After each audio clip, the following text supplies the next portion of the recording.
Welcome back to another edition of Author Conversations, brought to you today by Arcadia Publishing and the History Press, where I get to talk to authors of history books and ask all my nerdy history questions. Today I am speaking with author Joe Cuhaj, who is the author of Baseball in Mobile, and his newest book is Hidden History of Mobile, which will be available on January 20th, 2020. Joe is a former radio broadcaster turned writer. You can listen to his short story podcast by visiting his website, joecuhaj.com. And don't worry, I'm going to spell it for you. That is Joe, JoeCuhaj.com. Hey, Joe, thanks for coming on. Oh, you're welcome. Yeah, and I'm really excited about this. And, I've been to Mobile a couple of times, and I really liked it. I went there once with the Boy Scouts, and we got to stay overnight on the USS Alabama, so that was cool. Okay. And we really enjoyed getting to do that. That was a really neat thing to do. And we got to go back, and we took a cruise out of Mobile. My wife and I did one year for Christmas, and I got to walk around the city. And one thing, that made me curious about Mobile is what made it a site that was tempting to settle for the first European settlers. And we're going to talk about those who lived in the area before Europeans arrived. But when we left out of the city, I noticed it felt like it took forever for the ship to get to the Gulf of Mexico. So what made Mobile such a tempting site? That's a good question. I don't think anybody's really identified that, because the first actual fort of Mobile, Fort de la Louisiana, was actually about 15, 20 miles above where Mobile is now. So it was really way up in the delta there, up on the river. And so I guess I thought it was safe harbor. Yeah. Well, it took I felt like it took half the night before we got out of there. We left about 5 o'clock. It did. It's a long bay. It is. It's a pretty bay, too, if you see it during the day. It absolutely is. And lots of history all around the area, too. And we walked through, and we went by, people don't know the story, the CSS Alabama. We walked by Raphael Sims' house he had after the Civil War. We went in some pretty cool museums we might get to touch on later. But who was around that area before European settlers arrived, and what evidence of their lives may still be in the area? Well, back about 1000 A.D., there was the Native Americans were known as the Mississippian period Indians, and they built Indian mounds all across the region. A lot of those, you see a lot of those more towards the north part of the state in Mississippi and all, but slowly they began expanding, moving outwards, and they began building mounds right here in the Mobile Delta, right in the middle of absolute nowhere. And you can still see those mounds today. They actually have a canoe trail that you can paddle out to it. It's a National Historic Monument, and you can climb to the top of one of those mounds. It was kind of a village situation. You had one tall mound that was 45 feet tall where the chief would live, and then smaller mounds for, lesser in their governmental setup. And those were the first real Mobilians, and actually the tribe's name was called the Mobilia, which was anglicized later to become Mobile. Oh wow! So the city bears their name, right? And those Indians were, it's really remarkable because they built those mounds by hand, one bucket of dirt at a time. They built these 45-foot tall mounds, and it's quite impressive. So everybody needs to just go out, paddle out there, or take one of the tour boats that goes out there and visit that. It's remarkable. I know, because I've been to some of the Indian mounds in Georgia. Were on top of these mounds, were there chieftain houses? Were there temples, like in some of the sites in the state of Georgia, or do we know? Mm-hmm. Yes, there were like thatched houses on top there. But as you got down towards ground level, it was more, they had thatched houses down there as well, but it was a little bit more upscale if you were on top of those mounds. Gotcha. Yeah. Well, you've had some interesting characters in your book and interesting characters that have come through Mobile throughout the years. You've had a hoax that was somewhat of on an international scale, or attempted to be on an international scale. You had a man who would stand trial as a traitor that was once a vice president of the United States and was one half of a famous duel, a Marx brother, and before all of that, pirates. How much of Mobile's history involving famous and interesting visitors did you know before writing this book, and how hard was the research? Well, for how much did I know? Only a little bit. It's vast.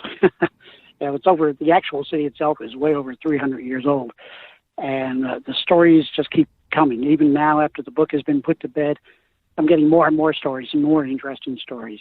It could be volumes on this. Actually knowing the history, just a very little bit of that, just the tip of the iceberg. The research itself actually was pretty easy.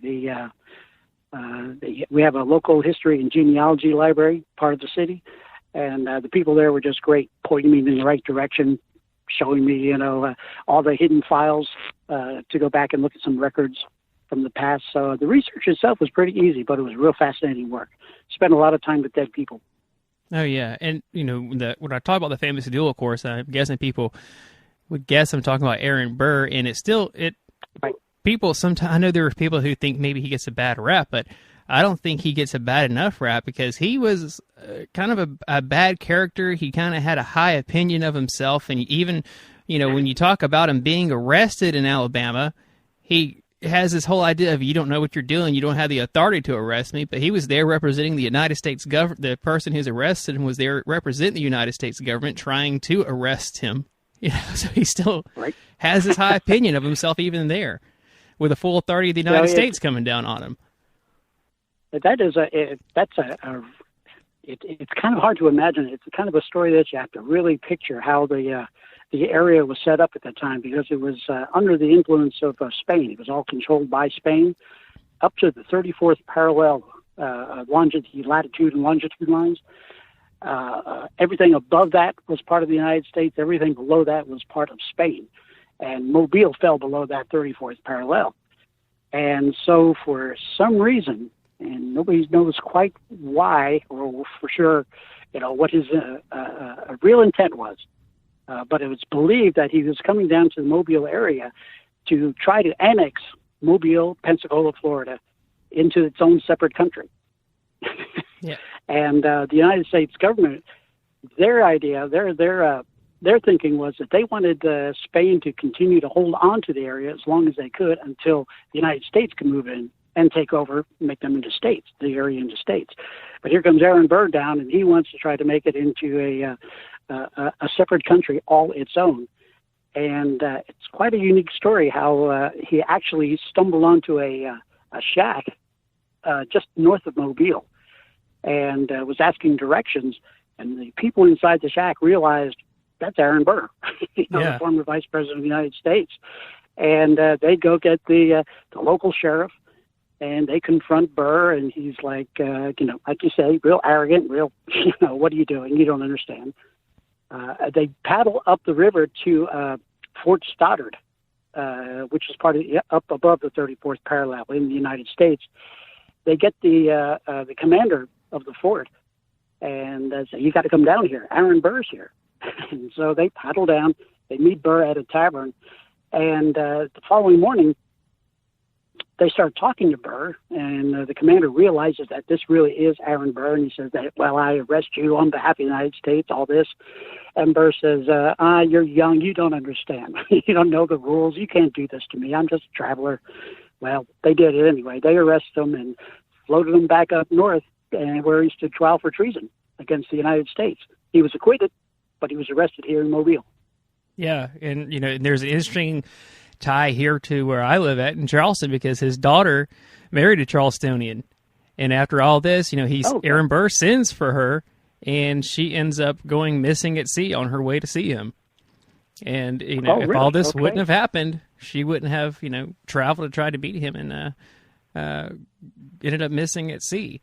But it just goes to show you. So that's Mobile's local history, but it's national history too. So that's one thing I've said on past podcasts, is that our local history is national history and also is world history too. And it's just an interesting story of how everything ties in. Right. It's into all got our a connection tapestry. somehow or another. Oh yeah, and something else I didn't know until my wife and I were walking around, and this is, I think, one of the little museum things I was going to wanting to bring up is, and not really a little museum, a huge story, and something that's a big part of the culture here, and everybody knows this. Really is a week-long holiday.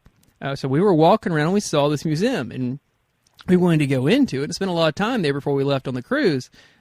And we went into the Mardi Gras Museum in Mobile. Okay.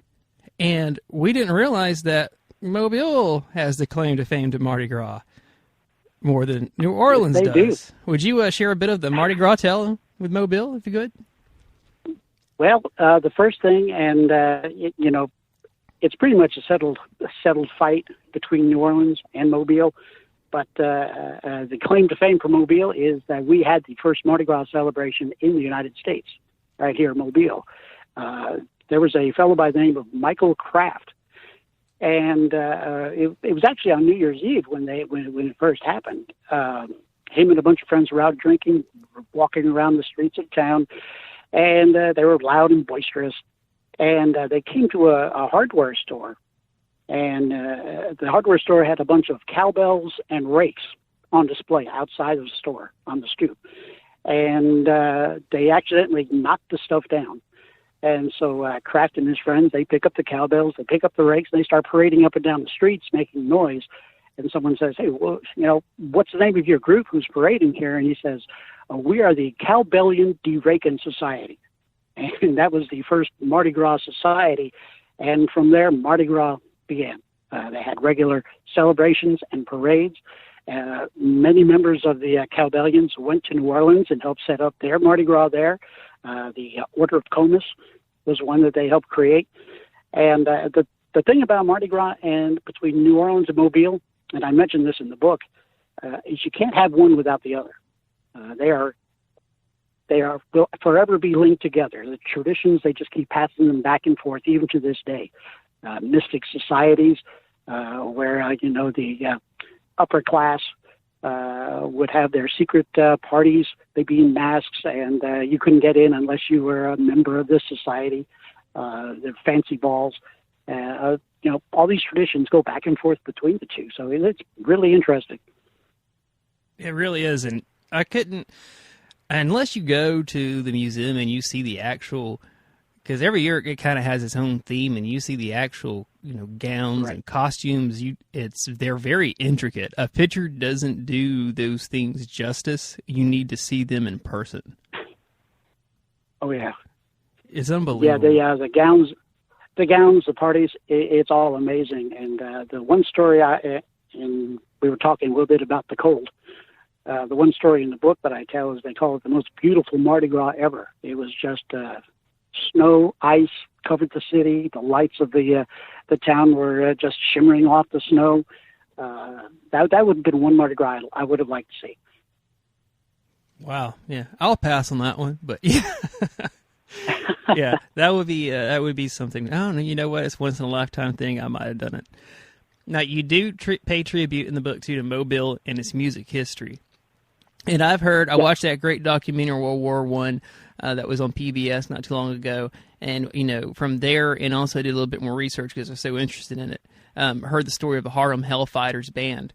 But I didn't know the end of the story of James Europe's life, which is, I don't want to give it away. I want people to buy your book and read about it. But besides James Europe, who are some other famous musicians from the city that people might know about from Mobile? Well, probably everybody who knows Jimmy Buffett. He's the biggest. Oh, yeah. From the city here. But if you go back a ways, I found it really interesting that a lot of famous Mobile singers and musicians actually came out of the Creole community here. Part of a French and African descent. There was actually a firehouse that started here called the Creole Fire Department. And they created a band called the Excelsior Band, and that is the world-famous band that parades in Mardi Gras. It's in every Mardi Gras parade in Mobile. They go to New Orleans as well. And from that group, we produced many, many great musicians. The first female black singing group came from Mobile. The Pope sisters, they were part of the Creole community. Cootie Williams, a big band trumpeter, who made it big with Count Basie, was from Mobile as well. So there's quite a few. The list goes on and on and on. And one of the things that is close to my heart, and you wrote a whole book about it, and you also have a little bit about it in this book, and that's baseball. Still America's pastime to me. Yeah. We have a local team here that I go to a lot of games with, Charleston River Dogs. Just a big baseball fan. Grew up watching the Atlanta Braves, going to Atlanta Braves games. Heartbroken again this year, of course, with the Braves.